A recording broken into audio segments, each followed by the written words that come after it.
Welcome to That Worldview podcast and the Single Series. Today, I have my brother, Daniel Purdy, with me, and we're going to talk all things single. He is married. He's been married for 5 years, 26 years old, and he's a very charming man. And we're going to talk about singleness, me from still being there, and him from being married, and what lessons we've learned, what things we figured out.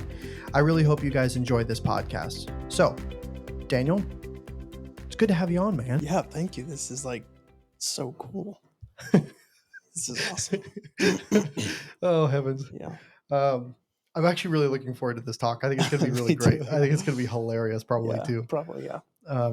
We're going to keep all the shady stories in the shady parts of it. No, I'm just kidding.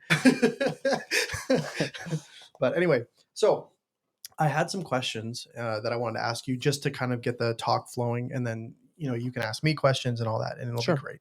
And I'm really looking forward to it. So actually, I'll start with you. Do you have any questions or whatever that you want to start with? Well, actually, it was funny. I was writing down just some questions I was thinking about, and a lot of them have more questions to do with. So I do have a singleness question, but I have a few questions that I have just about kind of the process, I guess you would say.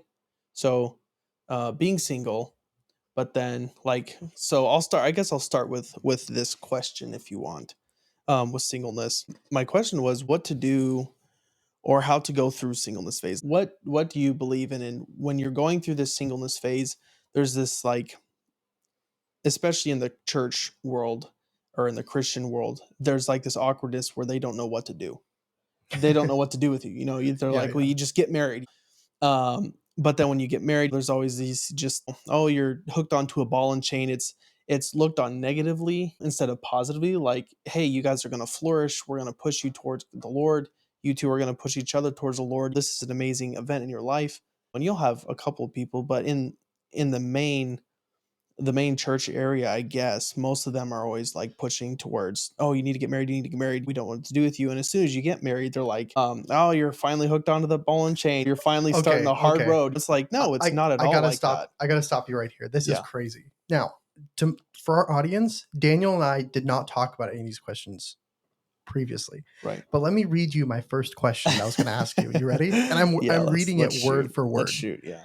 The first question I was going to ask you was, I find everyone wants to get married. Then once they're married, there's a perpetual joke of being tied down, not having fun, stuck to the ball and chain, and like this normal drudgery. So you literally asked me the first question I was going to ask you. So I guess God really wants us to talk about this. Yeah. I totally think that I'm going to say probably older generations, there's this stigmatism to marriage. There's like this, we want you to get married because we don't know what to do with you if you're not. Mm-hmm. But then once you get married, there's this joke, oh, your life's going to be miserable, or you're just going to be boring. You're stuck to a ball and chain. You can't do stuff you used to do. Right. And it's like, okay, well, what do you want? Like, the grass is always greener on the other side concept. And there's actually a couple things that I started looking at. So for an example, one of the things I thought was interesting, social media is blowing up with like couple pages, right? I've seen a lot of them. Here's just a couple. Kaylee and Tyler Dudley, they have 1.6 million followers plus.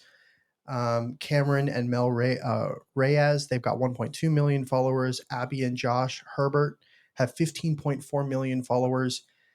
Andy and Michael, these are all married couples, 1.2 million followers. Megan and Jack, 5.6 million followers. And what's interesting is I find this trend where young people are actually seeking to look at good role models for marriage. And the I guess the biggest place to kind of find it right now is you look on social media and there's this couple and they look happy. And they do content on almost on a daily basis. And they always look happy. They look like they're in love with each other. And like people just love watching that. I mean, hey, yeah, I like watching it. It's just great to see like a couple interact and be happy. And you also see this in I call it the male heartbreak world, where in social media, if you've got an influencer that's a single male, who's into adrenaline sports, whether it be street bikes, boxing, weightlifting, there's always this, almost every single channel or influencer will have some sort of joke, or multiple times they'll have this joke. It's either, first option is I want a good relationship and a family. And if that doesn't work, then welcome to the gym. When it's Right. this adrenaline world, welcome to our new world. So the Mhm. what obviously you find is you have young men who really want that. They want that happy life. They want that happy marriage. They want that happy family. And a lot of times it's just hard. They can't get it because they were stupid or the girlfriend or boyfriend was dumb or their wife was dumb or their husband was dumb. They got divorced, whatever it may be. And there's this lack. And you see it in these couple like influencer pages. Anyway, that was just kind of a long explanation, but Right. I do agree with you that there seems to be this dearth of almost good marriage examples. And so you've got these singles, like myself, who we want to get married, but we're honestly a little bit nervous. We're like, I don't want to Right. get into this, especially for me, doing mission stuff and, possibly very soon going to Romania for a long period of time. Like, I want to do that, but I can't, and I want to get married, but I can't have a marriage stop my ministry or have a miserable marriage that stops my ministry. So anyway, um, I'll quit rambling, but that's something I think is huge. What do you think Right. kind of causes that? Well, it's kind of a multifaceted issue because, and this is just me, our first year of marriage, just learning things. Um, it's a lot of issues that tie into this one thing, and I would say first and foremost, as a Christian, and what I believe is that when you need God's love to have a successful marriage, because you're married to another human, right? You're both going to make mistakes. You both have attitudes of days. You both have your ups and downs. And that's true for even without marriage. You get into a relationship with somebody, just, a friend, you make a new friend or you hang out with somebody a lot. And if you're around them long enough, you'll start to slowly see some of their flaws, slowly see some of their mistakes, slowly see their demeanor. You learn who they are. But in marriage, you're with that person intimately, but you're constantly with that person. And it's not just a friendship base. It's like you're intimately with each other. You spend time daily with each other. You not only know their flaws as a friend, but your intimate flaws because you're Exactly. with them Yeah. 24/7, Yeah. right? So I would say first and foremost, you really need God's love. And another thing is that especially when you look at the dating world, and this is where I say you need God's love, you see these people starving for just attention, not just attention, but just for somebody to talk to, for somebody to open their soul to, for somebody to be there to love them, right? Right. And they're looking for this, and all they get is just either, well, actually, I don't know because I've never gone through that world. But from what I've seen, especially with social media, with just talking with people in general about dating, they're like, it's horrible in a sense of you just feel so insecure. It's essentially just a glorified one night stand. At least that's what it seems to be. In the unsaved world, that's definitely Right. true. Yeah. In the unsaved world. So when it comes back to one, what are you looking for? And I think these people are starving for something real. They're starving for somebody just to love them for who they are. And the thing about getting into a relationship and getting married with each other, it's a commitment you make beforehand that, hey, we're in it till we die. This is a lifelong commitment that I have, and you need that. And it's funny because the first year of marriage, it's really funny because um, one, for a Christian anyway, for me, I had never experienced obviously marriage before. I'd never experienced being in a relationship before. And so getting into it, obviously it's really exciting. Like your honeymoon phase, you're just ecstatic. You're just learning things and learning you're with a person now that you've always dreamed of having. But after a couple months, you start to like cuz there's a mental picture in your head of what marriage looks like Right. of, oh, it looks like this or it looks like that. And so you're going into your marriage thinking those things. And it's funny because you start to see holes in that In your picture in of your marriage. picture. And you're like, oh, hold on. Like, why is there a hole here? And this isn't what I quite expected. And you're both kind of like super, like you start to get kind of insecure because both of your holes are getting poked. Both your canopy, your thought of what marriage was starts to get poked and you're just like, okay, hold on. And so you go through this really awkward phase of like everything's super sensitive. If you've never been in a relationship before, maybe if you have, you can kind of pick up some of these things. But for me, it was like, and it wasn't necessarily a bad thing. It was just different. I was like, oh, okay, it It wasn't was new like this. territory. Right. It's new territory. So when I say you need God's love is because you come to a point where you realize I need to love this person unconditionally. And it's not like saying like people say, oh, it's a ball and chain. Yeah, oh, I have to love this person. No, I love Melissa so much, but there are times where you do need God's love to either react the right way, like when a hard conversation comes across. Obviously, a few of those in our first marriage because there's that awkwardness, and so you're First year of marriage. sorry, yeah, for what I say. Use it your first marriage. Oh yeah, yeah, your first year of marriage. Well, definitely if it's the second, there's some awkwardness too. Um, so you're trying to learn how to talk to these people. So it talks to your spouse. And so there's a lot of rub there because you could say something and it comes off the wrong way. And you're like, oh, why did that end? So it's very easy to just blow your top and to feel misunderstood.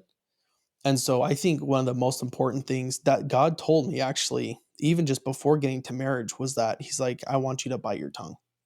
And I want you just to listen when she talks. I want you just to be quiet and listen. And that helped me so much. And when we would get into a hard conversation, not getting defensive, because it's so easy to get defensive, right? But to not get defensive, to really try and listen to that person. And even to mull it, like for me, a lot of times if we'll have a hard talk, I'll just mull it over for like a few minutes and I won't even say anything. And she knows that now. She's like, okay, I'll let you think about it and stuff like that and come back to me. So you need God's love in this because you're supposed to love that person unconditionally. And I think that's one of the main things that I've been seeing is people are starving for this attention that they can only truly get from Christ. That's something actually I want to kind of circle back to Okay. with the singles is that I don't think it's a good idea. And I've said this in one or two of my other Mm, podcasts. I don't think it's a good idea for you to get into a relationship with a person if you're not fully sold out to Christ. Because yeah. kind of like what you're saying, if you're not confident in Christ first, you're going to be looking to that person to fulfill the needs only Christ Mhm. can fill. And then you kind of just start grabbing onto them in like a way that they can't You start provide. dragging them down. Yeah, yeah. Actually, yeah. hmm and I think that's because even in my own life, like I felt that a lot where it was like I feel like I just need someone along this journey. And I remember one of my mentors a couple of years ago, he told me, he says, you treat marriage like an idol. And he says, you've got to get Mm, rid of it. And I tried and I yeah. couldn't get rid of it by myself. And finally I just had to come to God, say, God, I need you. Like you're the only one that can kind of fill this void. And he did. And now that doesn't mean I don't want to get married anymore, but that means that I can be satisfied without being married. But I still want to get married. Right. Right. And onto that, yeah. So when the grass is literally always greener on the other side of this topic, because if you don't have your heart, so I think I really believe that when you're beginning to walk with God, at least for me, but especially Christians around me that I talk to that are seriously going after Christ, and all that means is just you're focused like a flint. You're like, my goal in life is just to know God, right? And it's funny because it seems like the first trial they go through is the singleness period because God's using that to be like, I need to be your sole focus. I need to be your all in all. I want you to seek me with your whole heart, right? And so that is that first because there are these desires that you want, like, Lord, I want this, but I really want this too, right? And it can easily, like you said, become an idol in your life. And so it's that first test, I believe, that God gives us. And I'm not saying if you pass the test in a sense where you're like, God, you're my all and all that, bang, okay, he gives you a wife. Right. Because Yeah. I believe you've passed that, definitely. And yet you're still in the singleness phase that you're talking about. So like I'm not saying as soon as you pass a test, if you will, God's like, bang, okay, here's a wife or here's a husband, no, but if you truly pass the test, it doesn't matter Yeah, in a sense, I was about to say, yeah, I think I have passed the test. And I was like, okay, Lord. And then nothing happened. And I was like, oh well. Yeah. Yeah. So it's like this because when you get married, you still have that. And it's weird because when you get married, you still have this, you do obviously have this period of I'm married. I finally have this woman or man that I just love and I'm pouring my heart out on. And the fellowship is sweet and stuff, but life still goes on. And you still have those moments of, oh, okay, now it's a job that's holding on to my attention. Now it's this that's holding on to this. Now it's this. And so that lesson of putting God first is a lifelong lesson. I think that's that first test that you have of that, of God's like, okay, I want you to seek me. Because that will, as soon as you get married, there's going to be something else that's there in that Mhm. spot. And if you don't learn that before you get married, it makes marriage even harder. And then you're looking for the next thing after Exactly. marriage. And then you're thinking, oh wait, maybe marriage isn't what I was looking for. And then you start to tear down your marriage in your mind. You're like, oh, maybe I shouldn't have got married. Maybe I made the wrong thing. Maybe I chose the wrong spouse. Making Christ your sole focus and just trusting in Him to guide your life. Like for me, it was like that. Literally, I'm just trusting Lord. Yeah, I struggled with desires. I wanted to get married, but continually, and a struggle is fine. A lot of times people say that Yeah, the struggle is an unspiritual thing, but it's exactly. no, it's totally No, spiritual to struggle. that's I think a total lie from the devil. Is that if you Oh yeah. struggle, then you're not in the right place. Right. You No, know. that's so wrong. Yeah. It's the struggle is real, and that's that daily walk. I believe when the Lord says to take up your cross daily and follow me, that's what that means. So you're doing the right thing. If every day you're waking up, that desire is there, you're like, God, I give this desire to you. It's here. And he knows that. He sees that. Mhm. He's not a cruel master. He's so good and benevolent. But he sees that, but he's like, ultimately, I want you just to follow, I want you to trust me. Trust me with this. So I would say that that singleness period is that first test of will you seek me? Will you follow me no matter what? I definitely agree with that. And there's so much that could be said, I think, on the topic of your surrender. And I found that some of the most deadly things that singles believe is there's these. For an example, a couple of mine were one. I thought if I still had a desire to get married, then I hadn't given that desire to God. Right. Yeah. It's like, oh, And then you think, if I don't get, I can't give this up, therefore I'm not getting married. That's why I'm not married. You're like, exactly, oh, it's a vicious it's this circle. vicious cycle. Yeah, Yeah. Yeah. and and it was so freeing once I learned. No, I can give it up now. Pause. God, I think it's something God actually has to take. Hmm. When once you've made something an idol in your life, I think it's actually impossible almost to give it up. God has to take it. And that was such a big lesson for me to learn. Like, it took me honestly years to learn that lesson. Mm. Because when I was first confronted with this as like an idol, like, oh, you want to get married, that's your idol. I was like, okay, well, I'll just get rid of it. And my whole mindset was, I'm just any desire I have to get married, I'm just going to push down. And I did that for years. I was just like, I would just push it down, I push it down. But whenever someone made a comment, or whenever like something didn't go my way, or a girl that I'd liked wasn't interested, like it would hurt deeply. And I would Mm. just it made me bitter. And like I couldn't get rid of that bitterness, Hmm. that was there because I was still single, or because I. Right. And so what I did was I just kept pushing it down. I just kept Mm. trying to push it down. Like if I push hard enough, it'll go away, and then I'm free. And it doesn't work that way. Mm. Once you give it to God, God is the one who takes it. I found, and then if someone makes comments, or someone is like, poking at you or whatever, like it's actually funny. Like I actually make single jokes and laugh about it now because it's I think it's Yeah. hilarious. Yeah. And it doesn't affect me. Now it might make me feel a little bit lonely, but like I don't get affected in the way that I Right. used to. I don't get bitter. I don't get like quiet and all depressing. I Right. don't Yeah. get that way anymore. Yeah. And it's because that idol's been taken. And I think I think that's a good litmus test to know if it's an idol or Right. not. Yeah. And back to, yeah, the idol. And it's funny because a lot of this, if your listeners or if they're unsaved, they won't necessarily get this. But obviously, I implore everybody to get saved and to learn, know who God is, because ultimately, eternal life is to know God. That's our natural state, is to know God. Like Adam, his natural state when God created him is that he had fellowship with God. We're meant to have fellowship with God. And so, a lost person, marriage is such a picture of God's love. So, to really, truly, I believe, understand, and I've met lost people, totally lost people who have a good relationship with their wife, but I'm obviously not in their life. I don't know. I don't see everything behind the curtain, but I know that ultimately to have a successful marriage, you need God's love. And so for a lost person, they might not get this, but for Christians especially, is that making God your sole focus and knowing that when you two come together, it's not just so your dreams are fulfilled of having a spouse and having somebody. No, it's more than that, because when you're seeking God, your wife now becomes, I would say, like a teammate together. And this is just an illustration, but you two, when you're think of a pyramid, and when you two are seeking God, you're both going one direction, right? And then God puts you two together, right? And then you're both going for Him. So God, I've known this in my life, especially with Liz, is that in the direction God's called me, God has countlessly used Melissa to help me and to push me towards Him and to lift me up towards Him instead of tearing me down. And so, one thing you need to realize in a relationship is that you two are a team going forward in God's will in your life and in His direction. So, it's not just wanting a wife necessarily, it's a lot of times God is waiting because it's not the right time. And when it is the right time, He'll bring that woman into your life or that man into your life. And you both will be on that same page. You'll be on that same mind towards God and towards what he wants you to do. So that's really another importance into marriage.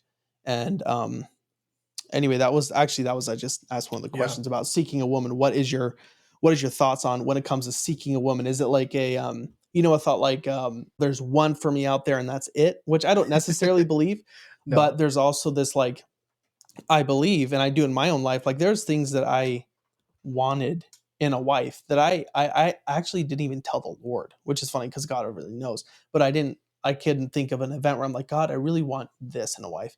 It was just in my thoughts, like this would be really nice in a wife. This I would really like this for my wife to have this characteristic or for her to do this. Like I'll give you an example. So growing up in a big family, obviously, seven siblings, it's crazy, it's chaotic, but it's awesome. Like I love all my siblings to death. We have such a good time when we get together.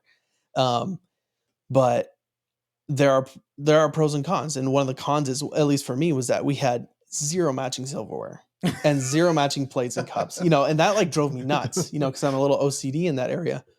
And so I'm like, I remember thinking, Lord, all right, actually, I didn't say Lord, but I was thinking, man, it'd be so nice if my wife someday had just had like a set. She wanted a set of everything that matched, and it just looked nice. You sit down, you don't have like five different colored cups and some are glass, some are plastic. And it's so funny because before I got married, and I didn't even know this, like Melissa was a pampered chef. What do you call it? Somebody who just sells her stuff because you have to be like a Oh, like a a vendor. distributor Yeah, or like a vendor. distributor, a Yeah. vendor. And so she had like all matching like utensils, silverware, nice stuff. And she had bowls and like all this. And anyway, we got married. She got all matching. And I was like, holy cow, this is awesome. I've never experienced this. And it was just funny because Laura's like, I heard that. That's I saw funny. that. And I gave this to you. So it's so cool if you wait for the Lord, if you wait for that woman, is what I'm saying. Yeah. Because God does know he wants to bring that in your life, but he wants his timing in that as well. So they're my thoughts too for you on that. Like, what are your views on seeking a woman? Do you think you should seek her out and snatch her up, or like because God works that way too Yeah, yeah. sometimes? So it's I think God's very elusive yeah. in this realm because when I was really struggling with this whole thing and one of the things I was looking for like something that my flesh could grab onto, say this is the formula to get married and I'm going to apply it. Mhm. And there just isn't a formula. Like there isn't really like well, I'm going to ask this question later, Right. so I don't want to get into it, Right. but Well, and I wouldn't say God is. I don't believe he's elusive. I believe obviously he gives us a choice, but I think he's also like a parent saying, "Will you come to me?" Because I know yeah, best. yeah. Because one of the things I told myself was, God, I want you to choose my wife. And I did say this. I said, I want you to choose my wife because you are the God of love, and I trust you. And he gave me an amazing woman. Like I can't. Mhm. She's amazing. So like, I don't think he's elusive. I think he's like, here's a choice. You have a choice, but are you going to come to me for counsel on Right. this? Well, when I mean And if you do, I'll blow your socks yeah, off. what I mean elusive is you can't pin down how God's going to do it. Well, yeah, Yeah, totally. I agree. and that's one of the. Is that little Lillian? I see her little toes. We can let her in for a second if you want. Okay. Lillian. Uh oh, she's It's okay. crying. The door's locked. Sorry, guys, we're having a child meltdown. I can always cut it out later too. It's fine. It sounds like mom's got her. Yeah. uh, okay, so something that so I think God is elusive in the sense that he wants you to trust him, and so he's not going to give you like this plan that you could just cross all the boxes off on and Right. ta-da, there you are, Yeah. so I used to believe that there was like one person. I don't believe that anymore. It's kind of Calvinistic. um, but I do think that as you seek God, I think there are multiple people that could work for you, but God does have one that he knows you're going to marry. Mhm. It's not, I don't think it's like a Well, predestined honestly, choice. anybody, in a sense, could work.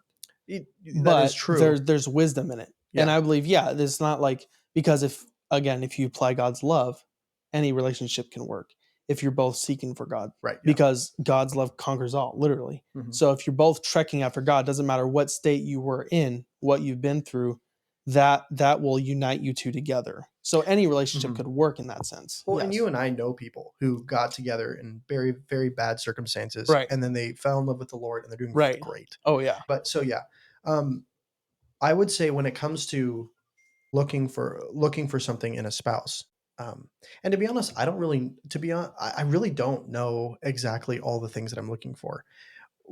all I'm doing really is walking through life, looking for someone who wants to join me in ministry and have a family. Like, Mhm. really, I would say that's about it. You can work out the details as you get to know them, but um, Which in our church area though, you said to join you in ministry, and I think actually that's one of the biggest, um, let's just say turnoffs for a woman, or especially for a girl in a church, especially if the girl's been burned by a church, yeah, no, that's true.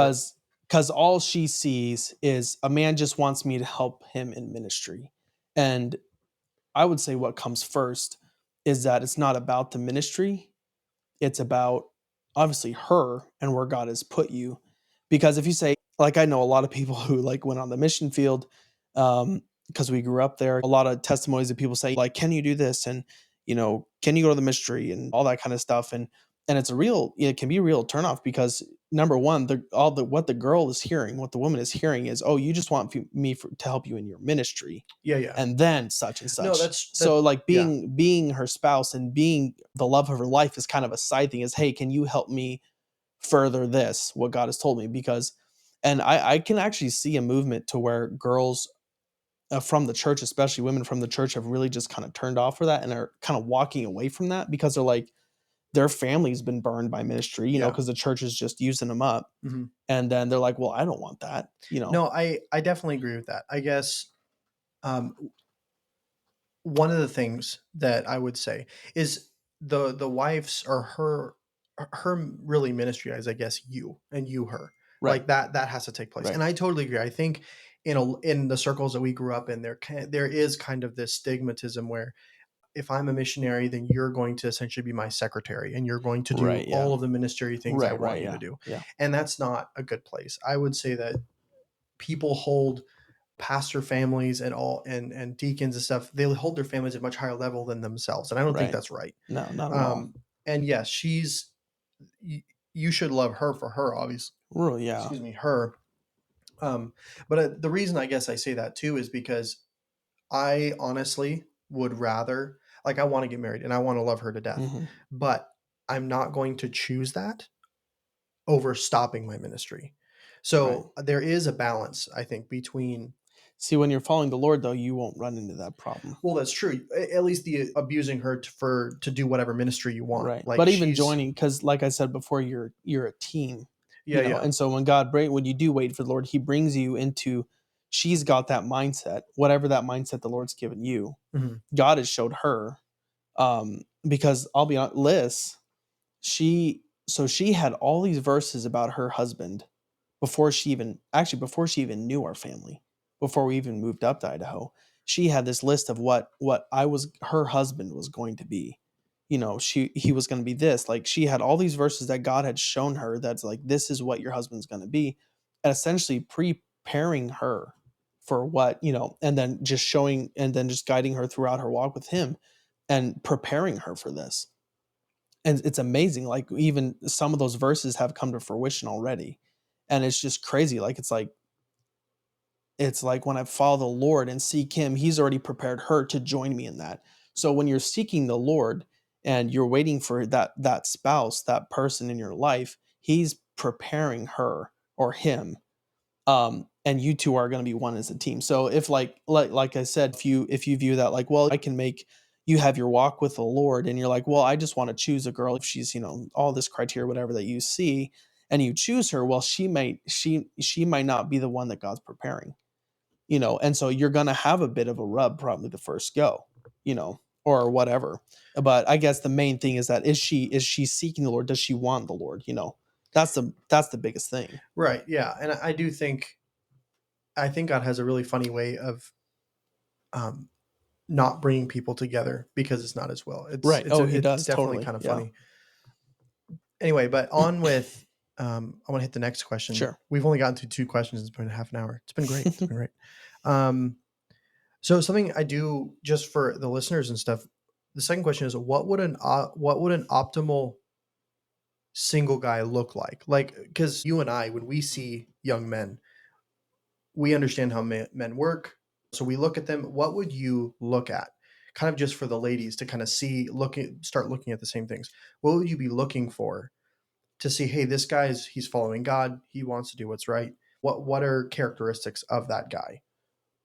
So from what I've gathered from Melissa, my wife, um, and I can only gather this, is that a Christian girl, and we're also talking about, either a Christian girl, a girl who's seeking the Lord, versus a lost person, which that's a totally different thing. But um, so for her, No, no. The question is for you. Like, we'll get to the whole okay, girl side of it, but like, if you were, because I think a lot of times men and women don't really know a lot of things to look for, or they're confused by something. right, okay, So, from a guy, we're kind of from a guy's perspective, kind of telling any ladies that might listen to this is what you're looking for in a godly guy. Because, for an oh, okay. example, So give an example of a godly yeah, guy to a like girl, essentially. you'll look at a Okay, guy and be like, eh, yeah, I got bad yeah, vibes. And yeah, your sister will be like, Janie yeah, or yeah, whatever, will be like, oh, he's great. And like, nah, I don't think yeah, you want yeah, that kind of deal. yeah. So like from Okay, that perspective. yeah. No, I honestly I think it's really self evident,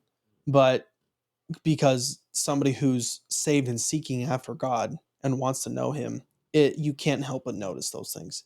So for a godly girl who's seeking after a godly guy, one, you're going to see the difference. But let's just paint a shell here, okay?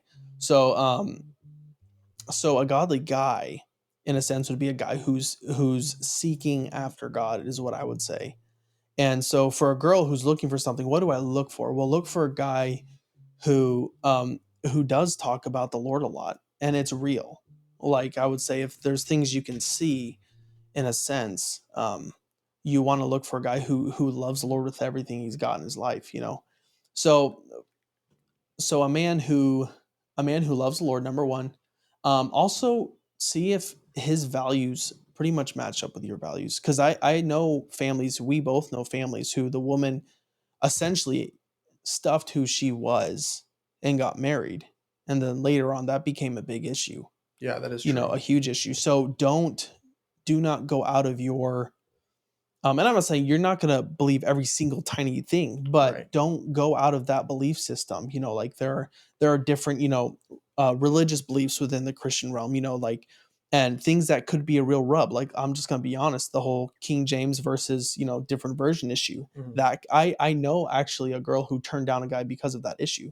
So you do essentially want to align with some of those things because those things can be a big rub and can really split you two. So align with some same values that you have together. And normally if you're both seeking after God, you're going to have almost the same thing. If you do have separate beliefs, that this is why talking before marriage is such Exactly. a Hash big it out. deal. Yeah. Hash it out. And something that I've come to as well is I try to be as best prepared. So if I say something and I believe it to be Right. true, I want to have a reason for why I believe it to be true. Right. And if I meet a girl and she's like, "Oh, I don't believe this," and it's I think a pretty core issue, Right. I can show her why I believe what I believe, and then she can take that information and go, "Okay, Hmm. am I going to align with this as something that's true, or do I just not think it's true, Right. or do I think whatever?" Yeah. Yeah, and then you can decide from there if it's a viable relationship. Right. So I think that those Yeah. conversations are so important.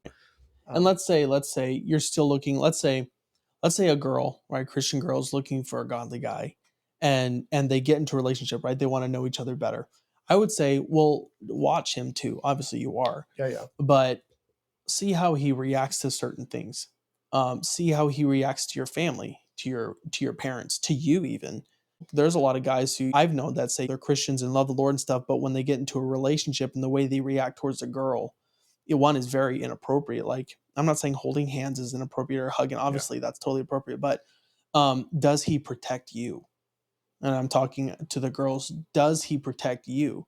You know, and when Does you're in he? a relationship, Right. like protect in a sense of he keeps himself from opposing himself on the girl, or he keeps himself pure in a sense. He's the man. He respects her, respects the He respects her, family. exactly, respects the family.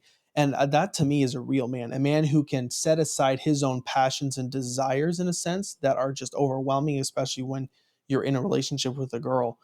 That he puts himself on that. That's a real man that says, "No, I'm not going to do this. I'm gonna protect her." And also how he reacts to the parents too. That's a big one because it's a respect thing. And that's actually another question I had on my list is your thoughts on parental um, involvement in a relationship, because this is like a even in the Christian realm, Mhm. it's a broad Oh, it's stroke. such a And it's like, okay, oh, well, I don't, my parents shouldn't be involved at all. Others are like, no, like we know a family who the parents wouldn't let the girls get into a relationship unless they had known the family for 7 years. Like that's yeah, crazy that's stuff. nuts. That's like culty stuff. But like, so like, how do you view? Obviously, I'm not condoning that. So like, Obviously. but there is a role, especially in the Bible. There's Yeah. a huge emphasis on the parents being involved. One, because they know and they've been there and Mhm. they know what they're looking for, right? But also at this thing, and then there are other people like, no, they I don't need them in my life. I don't need them to Yeah. tell me what to do. No, I think this is actually a really good thing to address, and I didn't really think about this, but it's really good. I would say, and there has been a little bit of frustration even with some of my friends on how this works. Okay, so parents, I think, need to understand where their kids are at with their walk with God. Sure. I Totally. think something that we tend to do is we kind of blanket things, and we don't really we try to stay safe, and so we make these generalizations, and they're just a pain to deal with. It's oh anyway, but I think one of them, for an example, and I'm just going to talk about my personal convictions just Right. because it's what I Yeah. have. Um, I have a walk with God, and that is first and foremost. My Right. walk with Yep. God and my standing before God as Mhm. a man that's doing right, you know. So if I start dating a girl, courting, whatever you want to use, Mhm. um, I am going to hold myself in a position where my walk with God is clear as well. Correct. And a big difference between the first and second generation Christian, and like this should be taken into account. A first generation Christian is somebody who um, wasn't didn't grow up in a Christian home. They were saved out of the world, and they became a Christian, right? They weren't raised in a Christian environment. Right. And then, excuse me, the second generation Christian is someone who's been raised in a in a Christian environment, right? And this is a big deal. For an example, with we'll use personal, excuse me, testimonies. Our dad is a first generation Christian. And so something that was a real rub between my dad and I is my dad like kind of had this idea that if you're left alone, he doesn't anymore, but a couple years ago, he had this idea that if you're left alone, a girl, there would be this massive temptation to like kiss her. And, Right. Right. and I remember this actually happened with Liz, excuse me, where years ago, before you guys were even married, there was this. I went to help Liz out with something, and we happened just be standing there, and I was by her car, Right. and we were talking about just church and stuff like that. And my dad calls me. He's like, David. I was like up the road or whatever, and so I go down, and he was like, what are you doing? And I was like, what do you mean? And he said, well, you can't be alone with a girl. Something could happen. And I remember at that point, I was like super offended because I'm like who do you think I am? Yeah. Deal like you've taught us that. Remember Pamela's prayer Yeah. Oh my growing up. gosh. It was like this movie that like if you kissed a guy, like your life was over. Like that was Right. kind of Right. the Yeah. moral of the Yeah. story. Yeah. And like that you will just do something. And I remember like when you grow up in a Christian home, like we were, like even thinking about kissing someone was like demonized. So, and it was like, don't do that, which I think Mhm. is a good idea. Don't do that. Mhm. But it was put in such a light that like to do that would be like, we wouldn't even think about it because it would totally ruin our lives with our Right. family and everything else. So this is where the first generation Christian comes into play too, because Liz and I were talking about this extensively actually the other day about what we would want to do with Lil, and when she grows up and gets in a relationship, and what are we going to do? Like, how are we gonna react? And it's funny because I think the first generation Christians end up reacting on the extreme side because they've been saved from the world, and the relationships in the world were very, they didn't care. They weren't Touched good. hands, Right. they weren't good. Touched hands. Ooh. No, they were Yeah, they were yeah. having sex before marriage. They didn't care. They're just like, whatever. This is just the way we do things. So switch to over now. You become a Christian. You have a family, and they're like, well, we want nothing to do with that. We want to be as far away as we can with that. So that means no physical touch, know this, and it's almost like you can't even like Like in some you can't even families, show that you're like interested in the person, right? and it's like, well, Or you can't even really have very many private conversations, exactly, yeah, and so they kind of swing this pendulum towards like you can't even almost express that you actually like this person, which is Mhm. crazy. It's like it kind of sucks the light, especially the romance out of it for the girl, especially. She's like, I can't even like whatever the rules are, I can't even hold this guy's hand, and I can't even do this, and we're in a relationship, like we're engaged, and so yeah, it's like the first generation Christians, like, and this is for people who who believe obviously that they want their parents in their involved Yeah, in their and marriage. that's something I want to say is, I think too often parents who are first generation parents, and to be honest, actually, this actually happens with second generation Christians that are just super ultra conservative, Right, is they're trying to they have this idea that if the kid does things right physically, that everything will just turn out better.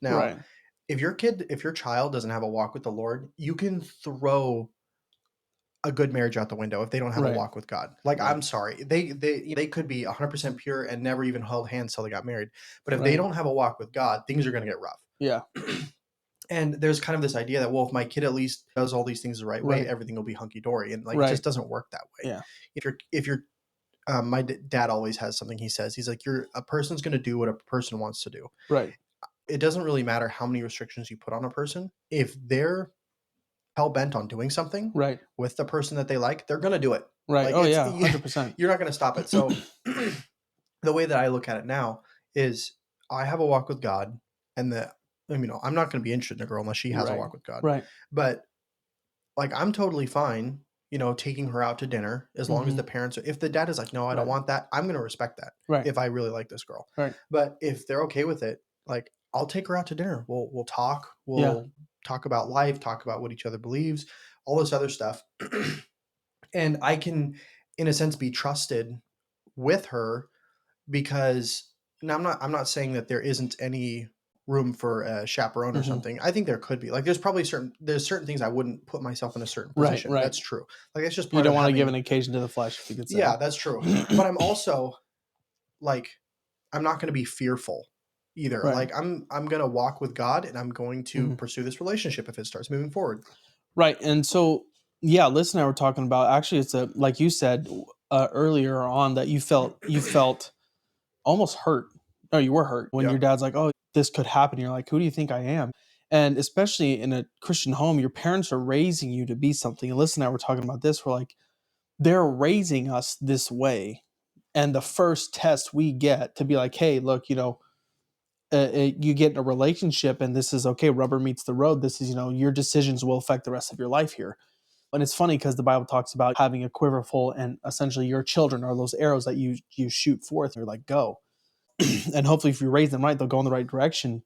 But what's funny is these parents they'll raise them right, and when they're ready to shoot them out, they're about to go out in life.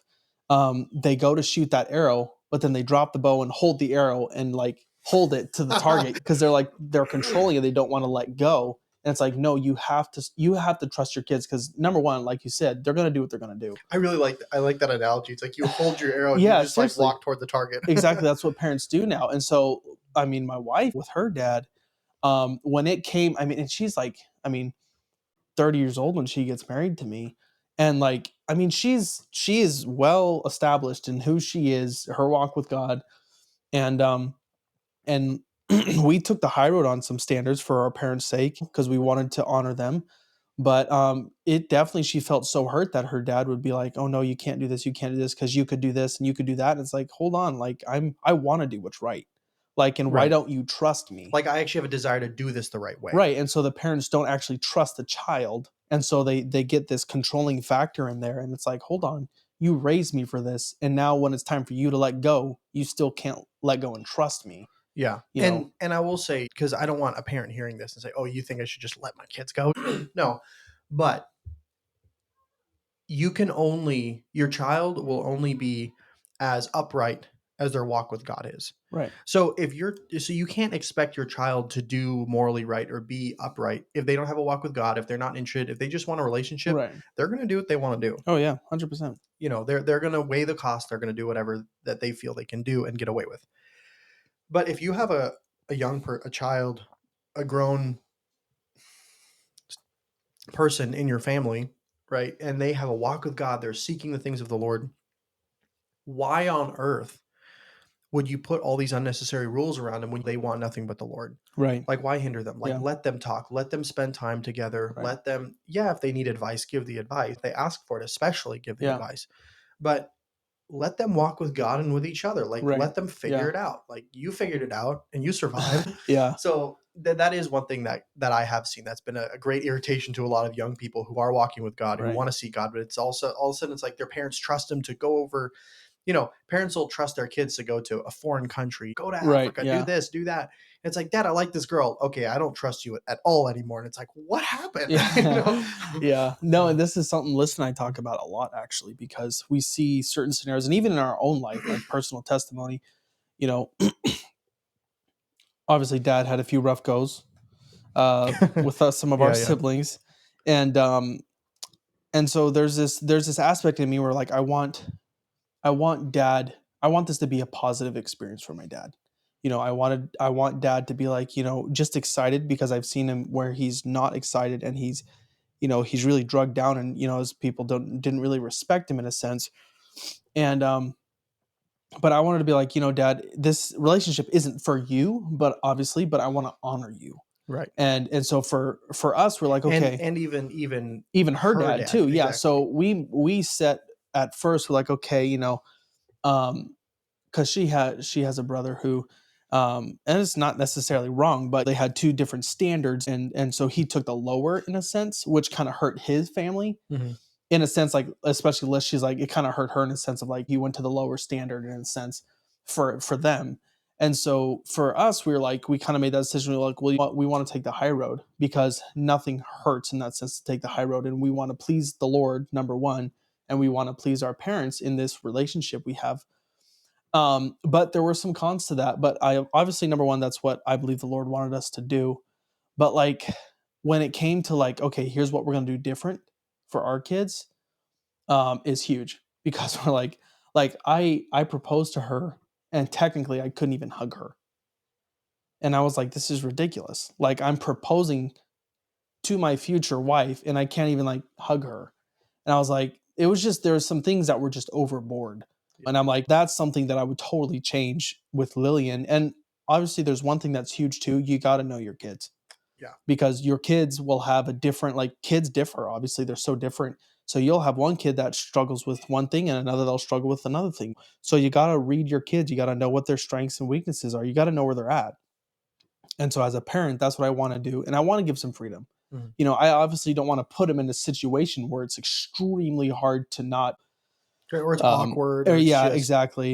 a lot And of tension. so for me, the whole kissing aspect too, it's hard, because the question I ask myself is, okay, it's all fine and dandy if you kiss, but what do you do with your hands? And it's true, because Dale, like, I've never thought of that. No. it's true. What do you do with your hands? Because either you're holding them, you're caressing their neck, you're holding their waist, and a lot of times you don't even know what you're doing until you're doing it. You're like, holy cow, I just rubbed your whole body. And so it's like, you got to know.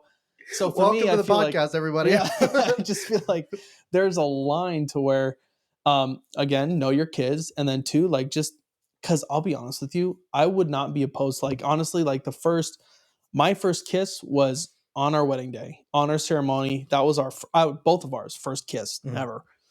And so that was precious, but it does kind of suck. Well, and maybe some people find it romantic, but for the woman, at least for Liz, it wasn't that romantic, because she was like, I'm kissing in front of Your first kiss a with the guy you hundred, love is in front couple of, hundred a couple hundred people. Yeah, people. Yeah. exactly. And like, it's not genuine, it's not real in a sense.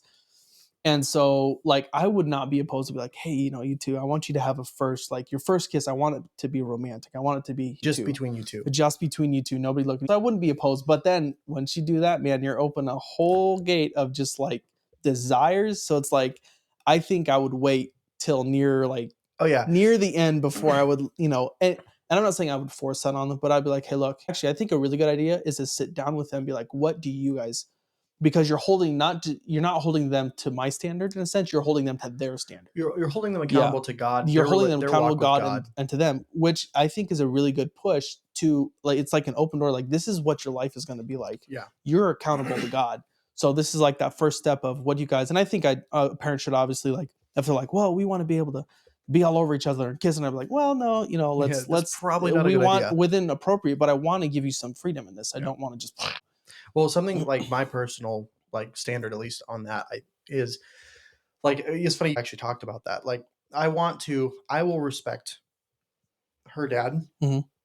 but I totally wouldn't be against kissing her for the first time, like maybe the day of the marriage or whatever, or maybe the day Right. before, and like Yeah. having like that intimate kiss, the first one be between us. Right. Because like you said, I don't think I wouldn't cross that kissing boundary personally because like you said, what do you do with your hands? Yeah, it's You just it know? leads up to a lot Yeah. more passion that holding a hand or necessarily just hugging would open. Yeah, yeah. So So no, I totally agree with that. it's very And intimate. Yeah. yeah, and I think kind of to put a broad brush over this is it all comes back to your walk with God Exactly. Yeah. and where you think God has you. Because there's some people, they're like, oh, we're fine with kissing. And I'm Yeah. not going to condemn them. Like, listen, you have a walk with God, you Yeah. figure it out, you walk with God accordingly. Right. And you're going to be judged for that Yeah. when you meet God face to face. That's between you and God. Mhm. I have what I would consider to be a upright stance between Mhm. my relationship with her and God and the Right. parents because I don't think you have to honor the parents. Like I think that's paramount. Yeah, I agree. And yeah, anyway, so let's move on. There's a couple more questions I do want to ask. Okay. Well, let me hit one more thing here because Yeah, this is a totally. huge controversy. So, especially in the Christian world, is like, well, what do you talk about? The verse that says it is good for a man not to touch a woman. So this is very controversial, even in our own church. Mhm. Not controversial in the sense of strife, but I Right. know people just like, oh, no touching, zero at all. And I'm like, well, that's not what the Bible, or that's not. If you look at the word touch and also the context of the verse, one, the chapter before is talking about adultery. Yeah. It's talking about an adultery sense. So if you look up the word touch, the Greek meaning to that is essentially is of carnal intercourse with a woman or cohabitation. There's a sense of there is adultery. Yeah. There's like an adhering or a clinging to before Yeah. marriage. Mhm. So for me, I'm like, I don't believe that's saying you cannot physically touch. Well, we would be in a lot of sin if we actually meant you can't physically touch. Exactly, yeah. Like, Because then all of a sudden, if you're in a relationship, now that rule applies. well, and then yeah, Because that exactly. doesn't make any sense. It's like, well, I've either shaken a woman's hand or I've given somebody that's not, I'm not like, it's a friend and I'm giving her a hug or something like that. But then all of a sudden, when you're in a relationship, it's severed. It's like, okay, now if you touch her, now it's adultery. And I'm Yeah. like, well, no, that doesn't seem, Right. And what I found is if you have to apply a double standard to something, you're yeah, probably looking at it right, exactly, wrong. yeah, So um if you say, for an example, it's not good for a man to touch a woman, and that's what it means specifically, then it's like, well, okay, that means you literally can't shake any women's hands. You yeah, can't if you're gonna yeah, hold to the verse and be mhm, not hypocritical about it. mhm, But yeah, I totally agree with you. Like that means the whole point it says that is because you don't want to be in a place where you're gonna commit fornication. right, exactly, That's yeah. true. And I think it's just so simple. Like I don't know, a lot It of people is, get it's all yeah. like, Well, hey, and if my theory is religion sucks the life out of everything. So it comes to a point to where you're so religious that you can't even live a normal life, like literally just in normalcy, like your head out of the clouds. I had hmm, to talk with this with my brother-in-law, but just yeah, like religion tends to suck everything out in a sense of do's, don'ts. This is it what you do. just This is comes what all you out don't. the Yeah, law and holding to the it's very genuine down. Like everything. If you could sum up the Bible and what God wants to tell us is that He wants to have fellowship with us. And I think it was Hannah Whitall Smith who said, "If people just loved God, 90% of our issues would be resolved." I totally agree. And it's true. Yeah. It's just about your walk with God, and people have different standards. And like we said, standards protect the fruit. So if you think of standards as a wall, okay, so like you have certain standards, right? Like, okay, what if holding hands in a relationship and hugging was totally fine to you? You had no problem. You're like, I'm not like I can't handle this and I have Mhm. to, Right. no, like, or somebody else though might. Physical Mhm. touch is like a huge thing for them. They're like, oh, I Well, can't do this. and Then yeah, yeah. make a standard to protect yourself. That's what a standard does.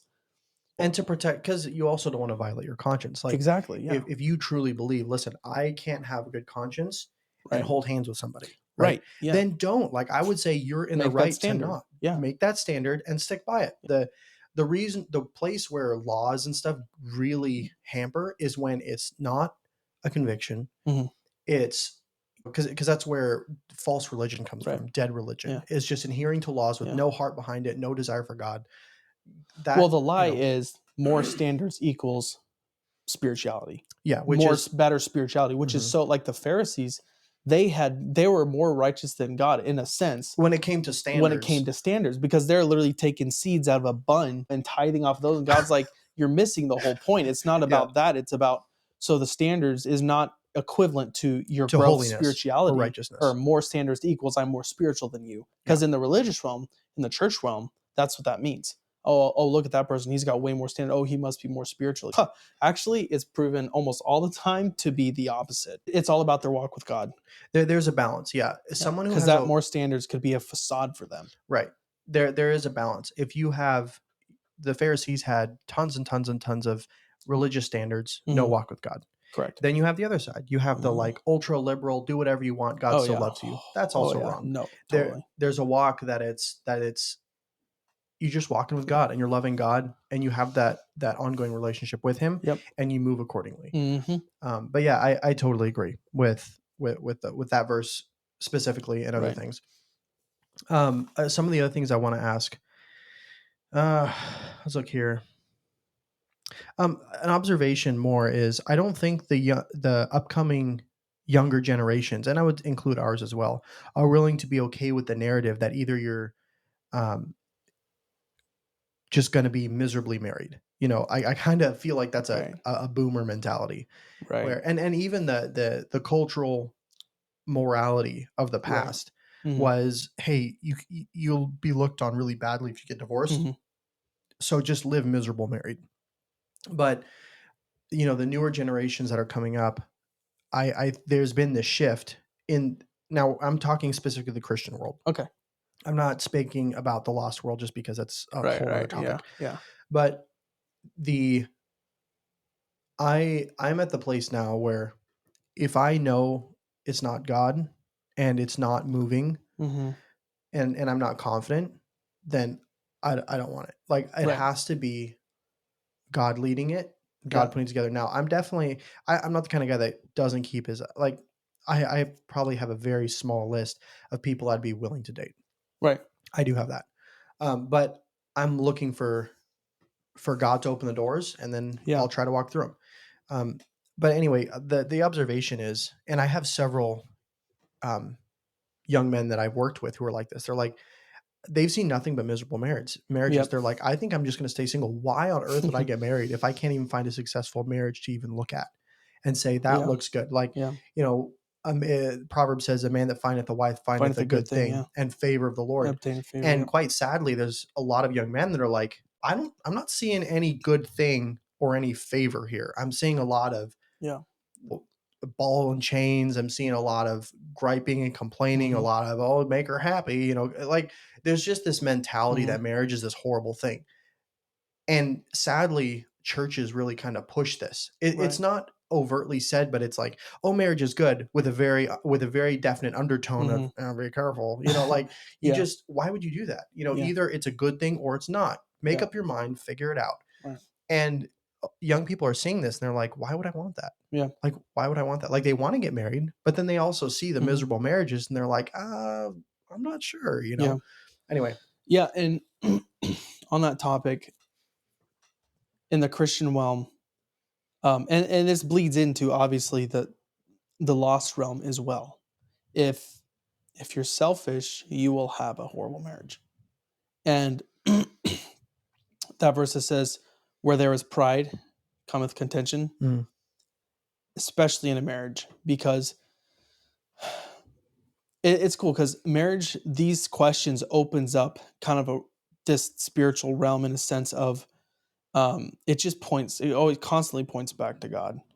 And when you're a selfish person, marriage takes work. Okay. And the world's view of love is all physical, almost all the time in movies and everything else. Happily ever after, they're smitten with each other. He's Prince Charming, she's beautiful, and there's just like, and then it ends there and they lived happily ever after, right? But you hit this point to where those things do die down. And I actually would get really mad at people who says, "Oh, enjoy your honeymoon because that's the peak of your love for each other." I'm like, no, that's the very beginning of your love for each other, because love is not physical. Those are aspects of love, but love is a person, love is God, right? So in a marriage, that's why I keep saying the key component is God's love. Is that if, yeah, the ball and chain comes when somebody is selfishly living in their marriage. That marriage is almost like a 50-50. Like, you make sure you give your 50, I'll give my 50, that equals 100. No, it's you're both giving 100. And it's not even necessarily for your spouse, but it's for the Lord. So if you are connected to a ball and chain, if you think that your marriage is a ball and chain, well then, one, you're living a selfish life, or she's living a selfish life. Or you both are. Or you both, Yeah. yeah, you're both living a selfish life. You're both saying, I want this, but she's not giving me that, or I want this and he's not giving me that. And so, yeah, it feels like a burden that you're dragging around. So in a marriage, you have to have God's love in order to successfully move. What's the saying? Um, if you want something good, you have to work hard for it. Nothing that actually comes fruitful and good if you don't work towards it. And it's the same thing with your walk with God, and with the things that are hard, that prove to be hard in your life, tend to make the most effect on your life. So, but they also, and I'm not saying marriage is so hard, it's not. When you do it the right way, it's so wonderful and so easy. And it's walking, you're both walking in the Lord, you both have fellowship with the Lord. And it's almost like, actually, it's almost like a fail safe. It's really kind of cool, because if both spouses are trekking towards God, right? You can't make the excuses, well, I'm not really happy with my husband right now, I don't really like him, but Lord, we're all good. No, it does not work that way. If you are out with your spouse, your fellowship relationship with God stops right there. It's like, bang, there is no fellowship, I think there's a verse about that right? somewhere. Other than God saying, hey, you need to get right with your spouse. So it's really cool, because it's like a fail safe, because you're like, hey, hon, you're not going to have a walk with God until you get right with me. Until we figure this thing out. So it's actually really cool, because if you're both trekking for God, it's like a fail safe. It's like that fellowship with God stops until you two get right with each other, and then God's like, all right, let's keep moving forward. So the reason why there's a ball and chain is because there's either pride, and I think that's one of the biggest reasons why people don't move forward in their marriage, is because they're both so prideful, or there's hurt, and they're extremely defensive, Mhm. right? But mostly pride. I want to live my life, I want to do my thing, and I just want her or him to join me. And so that is a ball and chain, because now you're living in a selfish way. And to have a successful marriage, you can't live selfishly. You can't. Mhm. It won't work. Yeah. No, that's great. I have a couple more questions here that we should go through. Sure, sure. One, I think it's just more interesting. How do you, if you should stay single or get married? What are your thoughts on that? Well, I think it again boils down to your walk with God, to be honest with you. Oh, I no, no, mean, no. there's Sorry, that's not the question. okay. How do you know you should stay single or get married? Like, how do you am I like, because there are people out there Mhm. who are like, I'd rather stay single, and then they just stay Right. single. Like, how Honestly, do I you think know? it's a personal choice, to be honest with you. Like, obviously you could point to Paul, but Paul says in this time, he specifically talks about, and he even says, this is me talking, Mhm. which is kind of a mystery in the Bible if you think Right. about it. But the Lord gave Paul the liberty to say, in this time, I would suggest not getting married because of the turmoil that we're in, because of the persecution that we're under, because there is a loss and a grief that you would experience if you lost like a husband or a wife or a child even. So I believe that's why he said that. But honestly, I think it's a personal decision. I think it's something like people, we know certain people that are like, I'm kind of chill with not getting married, like I'm good. I honestly don't, if somebody's like burning up, the Bible says let them get married lest they burn up, lest they commit fornication or adultery or whatever. So it's like, I think it's a personal decision with you. I don't think it's Yeah. necessarily, is this more spiritual or not? Yeah. More of, well, No, I was pretty sure you were going to say that, but I definitely agree. There are some things that I think is really, if you have a desire to get married, then plan on getting married, but follow God's timing. exactly. And Yeah. something that I keep in front of me is, listen, if God never presents the opportunity for me to get married, and I just eventually just one day I wake up at Mhm. 70 years old and I'm like, dang, I'm not married yet, then great. Okay. I Yeah. just keep following God, Yeah.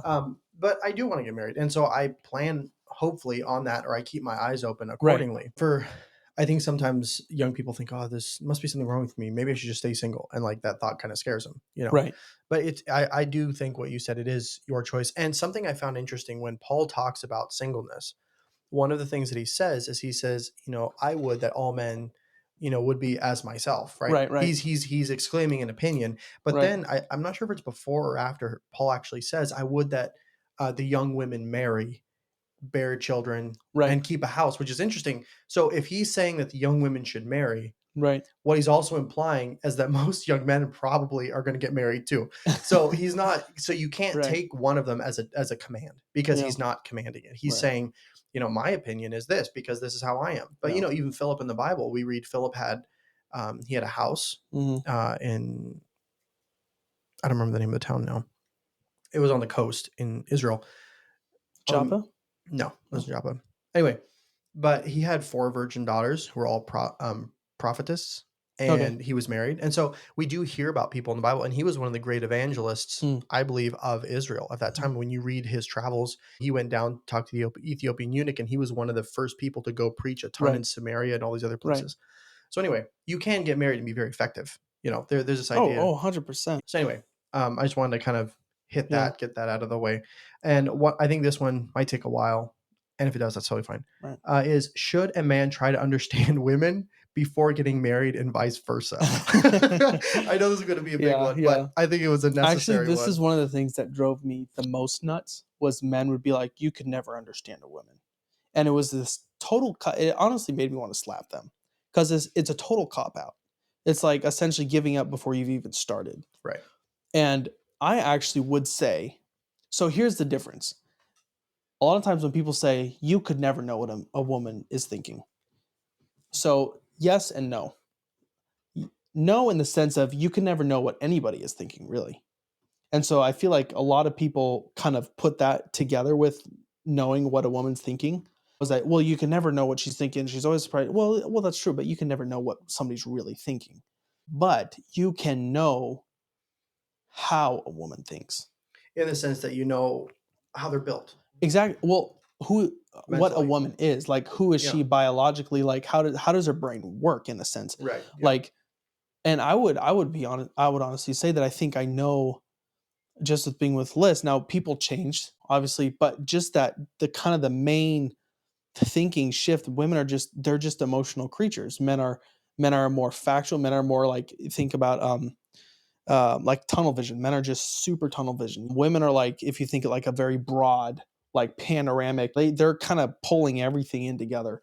And I also believe it's like two main characteristics of God too. He is love, but he is also justice. He is mercy, but he also gives law. He so in a man's sense, I feel like we're the factual. I don't say women can't be factual, but our strengths are we're factual. We're kind of grounded. We're like firm in a sense, and the woman is the aspect of God's love, and it's a picture, right? That unconditional love a woman has, that care a woman has, is a picture of God's love and God's care and His nurturing, right? But with that comes the emotional side. So, like, I would say to your question, yes, you can know. I would say you can know how a woman works in that sense, like what she's thinking. Like, because if my wife is going through something, okay, I know why. Okay, I know why she's going through that because she feels this way about that. And I know that because I know how she thinks in this. I know how she will react in this sense. And so, yes, you can know your woman. And obviously that is an ever changing thing though. So it's not like you've got her, her and you've got her pinned down for the rest of the life. Not true. You constantly seek after each other kind of a thing. Mhm. But actually, I would go to say too, my wife is like, men are way more complicated than I thought. Which, and Yeah. she Yeah. was like, which kind of like, there's this aspect of men are stupid and dumb. They like to hit, they're like cavemen, like, "Duh," and they just have two things, You do that really well. right? Yeah, that's what she told me too. But like a lot of women are like, oh, all men want is sex and food. That's it. That's all they care about. Da, da, da. And I would say some men, yes. Some men are they're just thick, man. They are dumber than box rocks. No, I would say they're not dumb. They know how to get what they want. Yeah. So a lot of men actually act dumb. But Liz was like, man, you men are way more complicated than I thought. And she's been hitting a huge curve. But it's like that though, because you're so different. You're two totally different. And so learning each other is quite the process. So I would say for the women too, know your man. Because Mhm. they would chalk it up to just, oh, he just wants this and he just wants this. Okay, that's all I need to do. No, it's way more important than that.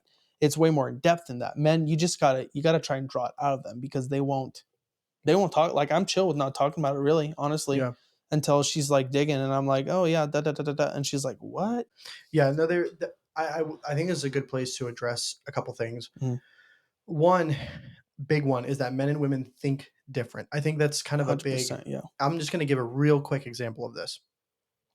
Men will, if you don't understand, men will try to attract women the way they are attracted, Yeah. and women will try to attract the way That they're attracted. they're Yeah. attracted. Yep. And so a real simple example of this is, in the modern vernacular of young people, we call them simps.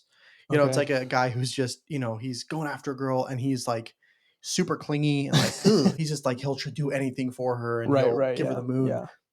Like a suck up almost. Yeah, yeah. Yeah. Yeah. Like women they don't like that No. because what they're going for, they're looking for somebody that has a dream, that has a life, Hmm. that is seeking something, right? They're the one they want to have a man that's like that. That's why women go after rich men. That's why they go after businessmen is because they're hustlers. They go Right. Yeah. after it and Yeah. they're like, I want that, and they're attracted to that. And so Also the men money. also the money. That's true. Right. um, that's all the baser sort of women think about. Right. Right. Yeah. Actually, which is really true. Women like, and I guess I'm talking. I think these perspectives seep into the Christian minds, but these are kind of things I think come from the worldly mindset, and that's What can they give me? yeah. Yeah. Well, but as specifically, women think about men as kind of like dumb creatures who want um, food and sex, Yeah. and men kind of have the same generalization that women just want money, Right. and they're both right, but they're Right. also Right. both wrong Right. because the idea is that that's all it's cracked up to be, Right. and that is not true at No. all. Yeah. At least not in the Christian worldview. Right. If a man you're if the person you're interested in does think like that, my 2 cents is run far, far away. Like, Right. don't Yeah. get near that person with a Yeah. 10-foot pole. Yeah. No. Yeah. Don't. But anyway, and those are like gross generalizations Right. because you don't know how they think. And even just back to, women are like, I'm super independent, I'm go getter, I'm Hmm. this, I'm Hmm. that. And guys like they don't want to get near a woman like that Hmm. because they don't want that. Yeah. And so Yeah. guys and girls, they're like trying to attract the opposite sex with what they're Right. attracted to, and it's not working because they're opposites. Right. Well, Anyway, and that's the beauty. That's too the beauty of marriage because you learn each other.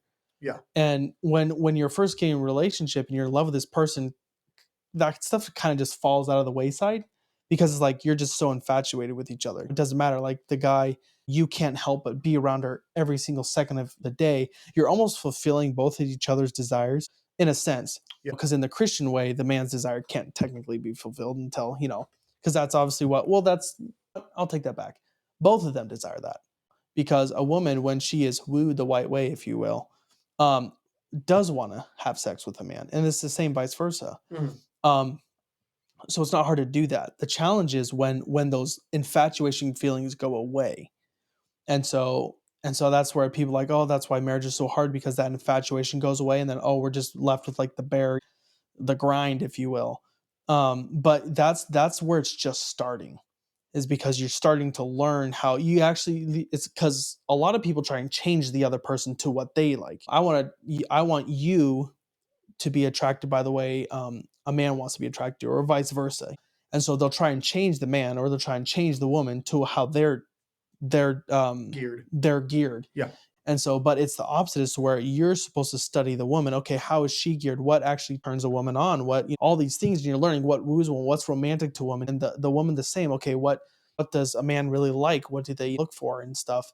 And so I agree with you in the sense of they're trying to like I think that's why a lot of times you'll have such effeminate men is because either they're pushed this view upon like this is what it is to be attractive, and so the women are constantly trying to change the men into women so they can relate, if that makes sense. and the man in the same way. So it's really just trying to relate, but they're stripping that beauty of being two totally different people and how you're attracted to each other. So I think, especially in marriage, that's where it just goes down to it, is that you're learning the other person. You're learning how their gears turn and everything. And it's quite beautiful. Yeah. One of the things that I've noticed, and it was really amazing, was when I first started about a year ago, I just did nothing but study men and women and their Mhm. differences for like 9 months. Right. And it was really cool. And it's funny thing is I didn't even plan to do that. I just felt like God kept opening my eyes about a lot of things. And so I started going down that Right. track. Yeah. Um, but what I found is if you look at what God tells a man to do, what a godly man and what a godly woman should do, Mhm. the amazing part is if you just take, like, if you don't even look for a spouse, you don't even look, and you just try to follow God's mandate for what you were supposed to be as a man or what you were supposed to be as a woman, Mhm. the amazing thing is you naturally automatically attract good um, Mhm. people or Mhm. good potential spouses.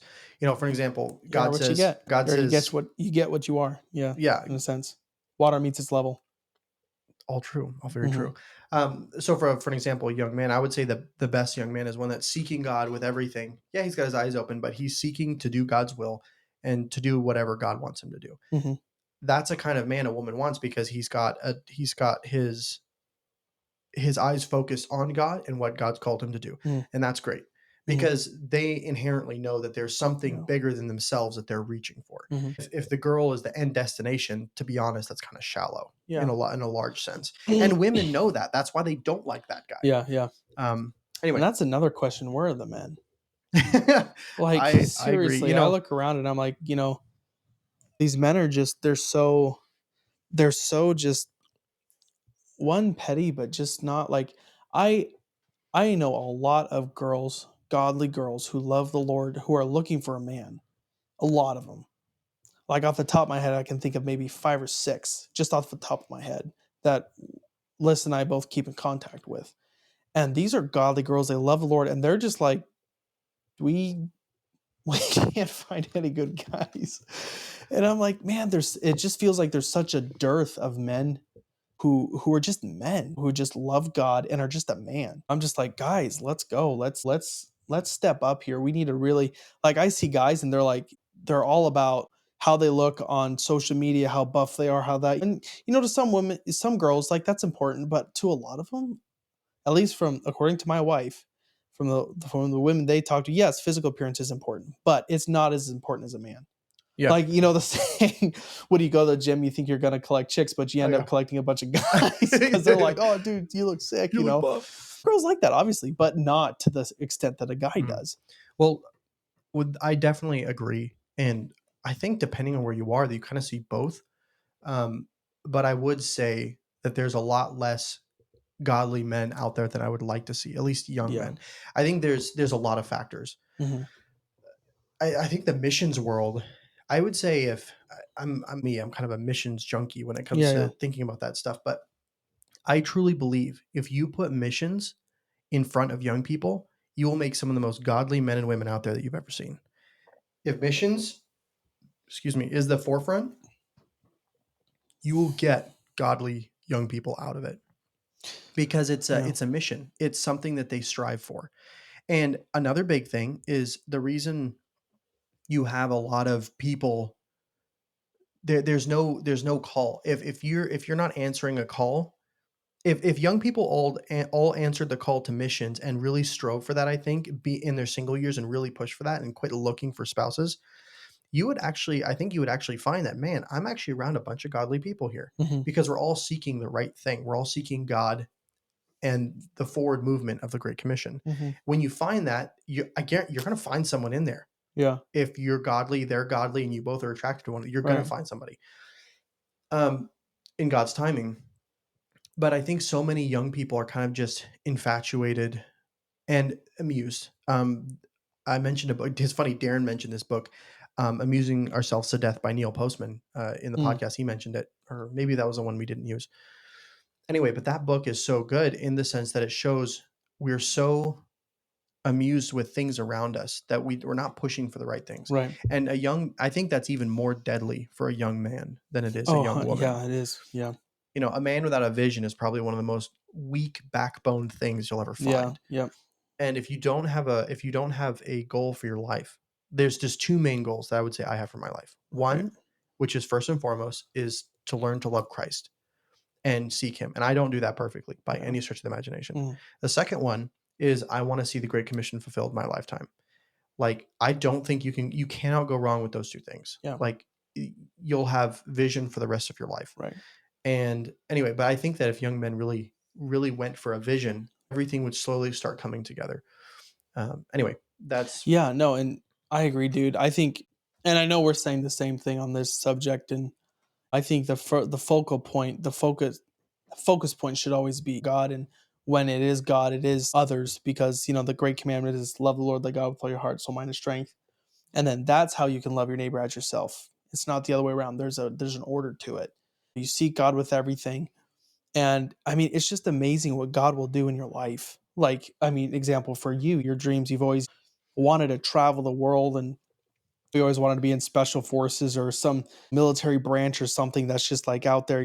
I think that was before you were saved. And I'm yeah, not saying that's the yeah. wrong thing, but that was your goal. You wanted to go to war, you wanted to do those things, you want to travel the world. And it's just really cool to see you now when you turn to the Lord. The Lord is using you in his war, and you're traveling the world. Literally, you're traveling the world, and you will be traveling even more now. And it's so neat. And even for me, like, the Lord's brought me to places that when you're just walking with the Lord step by step, there are times where you look back, like, how did I get here? And for me, married at 21, had a kid at like 23, built my first house at 23, and there's a time where you just look back, you're like, how the heck did I get here? one It's like, whoa. one of my funniest conversations I remember having with you is I think it was like 3 weeks before you started dating Liz. You and I had both. This was like 6 years ago Yeah, or okay. something.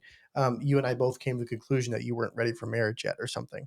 And we I remember we had this The whole Lord's like, conversation. okay. And then like three Yeah. weeks later, you're like, I'm dating Liz. And I was like, you're what? It was just really comedic Yeah, now that I yeah. think back about it.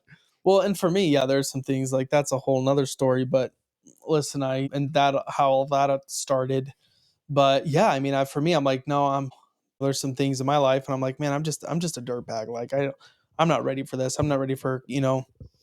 And it's really God who says, no, I really believe the Lord is like, the things I want to show you, you need to be married, because I want to show you some things about me that really I can only show you when you're married, and that how that In correlates that to me. exchange of people, right? Right. So I don't think you're ever necessarily ready. Mhm. And there are a lot of people like, and I'm speaking specifically to Christians now because I don't think a lost person will necessarily get this. But there's always this thing like, oh, you got to have this, you got to have this. The father's dream, he's got to have a really good job, he's got to have a house, he's got to have good savings, all of this, jazz. When the Lord told me to take this step, I mean, I had no house. I had a job, obviously, with actually not my father-in-law, but like it was pretty touch and go. It wasn't like we were building houses and stuff, but um It wasn't lucrative, it essentially, is wasn't what you're saying. exactly, yeah, I was kind of up in the air, like, is he going to build it, cuz we would build his houses and then we would sell them. So it was very like, okay, is he building, is he not? And so it was very shaky in a sense. But I did have some savings cuz you worked for him too. We kind of did like half here, half there in a sense. So I had some savings that I had set aside, which I didn't know before that was getting me ready to get married in the sense, because I wasn't like I'm planning for this. I wasn't planning for it, to be honest with you. I No, wasn't. we both know And that. so for people who are like, oh, you have to plan this, then the Lord will open the door. I'm like, no, not Yeah, not really. Like, yes, maybe the Lord will open the door if you've planned everything and then the Lord opens it, not because of you. So God doesn't work because of you. Well, actually, a lot of times He works in spite of you. right. So No, it's very true. I would say we're almost at an hour and a half of the yeah, podcast, yeah. but one of the last questions. I don't know if we're gonna have a lot on this. That's totally fine. Mhm. Actually, you should bring listen. You should bring listen because this might be Well, then one. we'd go for like 2 hours, three We'll give her a hours. time limit. The next question I want to ask is, what are mistakes you think single women make in the area of singleness, or like things that they might? And that's what I was thinking. Liz might have something to Right, say to right. this, but What are mistakes that they make? Right. I mean, just as young men make mistakes and they're like either they're not going for something or they're not figuring something out, Mhm. are there mistakes you think they make that they could fix from your perspective? Yeah, that's an interesting one, and I think I'll get Liz out for that because I know that she'll have a better understanding of what that means. Let me go grab her real quick. Yeah, yeah, totally. Well, hey, we got the whole family in here now. So, Liz, the question that I asked Daniel was what are mistakes do you think young women make in the single realm? And so I asked Daniel, and he was like, "You should bring Liz in for this." So, Yeah. um, my audience, this is Liz Purdy or Melissa, my brother's wife. So we're really great friends, and she's Yep. great. It'll be fun. It'll be fun. Yeah. But so, Lissy, what do you think? So, there's quite a few, but I'll try to keep it brief. I think one of the biggest things is we can be so emotionally wanting a relationship that you're open to anything. And some random guy giving you attention, we can be, quote unquote, attention whores so easily because we're geared to seek that and need that. But I think often it can be out of balance and you can fall for anybody really quickly as a woman. And I don't think guys realize how easy it is to actually win a girl and win her heart. So, yeah, I mean, the whole cliche of guard your heart, that's just not, it's not even possible. What you have to do is just let your heart be in Christ and let Him guide it, let Him guard it. Keep submitted. Don't just fall for some guy because you're desperate or he he winks at you a couple times. Yeah, it's not worth it. Well, it's never worked for me. I'm just No, I was telling you, messing. women fall quickly. They fall quickly. And in that, I've seen a lot of my personal friends rush God's timing. That would be the next The mistake other I've thing. seen often. Is it might even be the right guy, might even be the right scenario, but maybe not yet the right time. And I've seen a lot of young people just rush and they get ahead of what their parents want them to do. They push through, they get bullheaded, they don't listen to the Lord. And it has consequences. Not necessarily like, okay, you married the wrong person, you screwed up, but there are consequences. Yeah. Yeah. Yeah. So, yeah, that's definitely one of them. I think one of the biggest ones that I see over and over is waiting for your life to start because you're waiting for marriage and children and a husband to be the beginning of your life. And that's not at all biblical, not at all right. I just think that's a common misconception. And the church kind of Yeah. can No. bleed into that a little bit with making you feel like Mhm. you're not a whole person until you're married, making you feel like you don't fit anywhere. People are always trying to fix you when you're single. Yeah. No, I definitely think that's true. I think actually it's more true for women than men because men, even in the Christian realm, we're the kind of the leaders of the home. We're the ones that, so men a lot of times do think that as well, but I think it's also even more true for women. Yeah. Well, and we're meant to be relational. So our Yeah. entire life is relationships. When you ask a guy what he's doing, they'll tell you what they're achieving, what their Their goals career, things are. that they have If you maybe, or ask a 50-year-old woman, she will tell you all about her grandchildren and her husband and her kids. Like we're just different. We're geared in that way. So it's not necessarily bad, but no, not at all. Yeah. you can't let your entire walk with God be dictated by I'm going to wait. Like it's actually the time to learn. It's the time to grow. It's the time to do things you can't do otherwise. Travel while you can travel, go on mission trips, do things you can't do once you have kids in tow, or you have to buy 4 plane tickets now because you've got a family. It's just Yeah. different. And what would, I guess on that note, what would you, because you went to Ukraine Uh-huh. before you and Daniel got married, In Zambia. and you went to Zambia. Yep. I guess what are some of the things that you might encourage young ladies to do before getting married or while they're just waiting? Like, Well, and my last point would be don't waste the years. And I guess that does have a lot of answers to it. Obviously, be growing in the word, be studying, read books about marriage and children. Because I always thought I'd read kids' books once I had a kid. Well, guess what? I don't have time to read it now. I wish I actually would have read it earlier before I had Lillian. So, yeah, read, grow, seek the Lord, work in your church, serve people. Some of my happy singles years were when I finally realized that life wasn't about me and waiting on me and what was going to happen with me. And I started using those years to bless my sisters who had kids, to serve people in the church. And I found such a joy in serving. But it took me a long time to reach that point, to get that unselfish, to see that there actually were other needs besides my life. And yeah, it was the most joyful years of my singlehood, but it was later on. It took me a while to get there. and then bam, you got married. Yep, bam. But I was 30 first. Yeah. A long Yeah. time of waiting.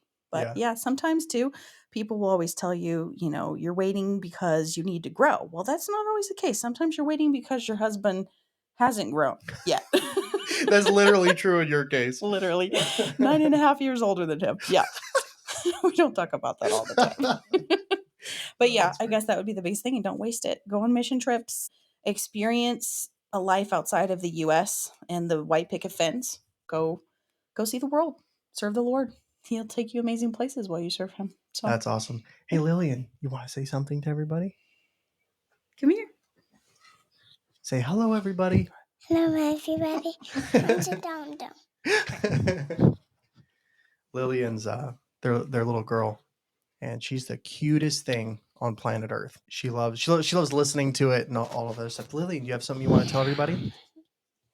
What do you want to say? So, had a good time with my parents, and I have never mad. Yeah. Or are you behaving? Yeah. That's good. Sometimes I'm just angry. Sometimes you're just angry. I guess that happens when you're a little girl, huh? Yeah. Yeah. You know what? Judah got a stick on his leg. Really? Yeah. That's crazy. It was hurting so bad. I know that. Okay, we're gonna give the mic back to Dad. Thank you, Lillian, Say bye. for joining. Bye. I loved all of that. That's funny. She literally ratted herself out there. She's like, sometimes I'm just mad.